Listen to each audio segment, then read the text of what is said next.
নমস্কাৰ, মই লাভৰ হয় আপোনালোকৰ ওচৰত অন্য এটা ভিডিঅ' লৈ আহিলোঁ। এতিয়া ৰেচিপি বনাই আছোঁ মই একেবাৰে ৰাতিপুৱাৰে দুপৰীয়াৰে পূৰা এবাৰে বনাম দেখাই আছোঁ কি বনাই আছোঁ। বলক কিটচেনত।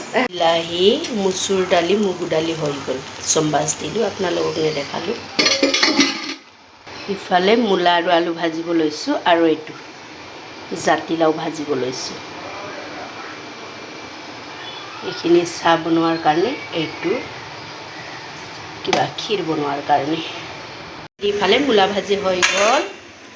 ইয়াতে বনাইছোঁ জাতিলাও ভাজি, দেখাই আছোঁ। জাতিলাও ভাজি আধৰুৱা কৰি থৈ দিছোঁ, অকণমান টাইম লাগিব, উঠাই থৈ দিছোঁ। ভাত বহাই দিছোঁ এক চাইডে, খাই দিছোঁ চাহ পটাপট ডিউটি যোৱাৰ কাৰণে, মানুহটো খাই যোৱাৰ কাৰণে। লগত চিকেন বনাই আছে। আজি দুপৰীয়াৰ আৰু ৰাতিপুৱাৰ সাঁজ একেলগে বনাইছোঁ। জাতিলাও ভাজি, মূলা ভাজি, লগত দালি, বিলাহী, মচুৰ দালি, লগত চিকেন।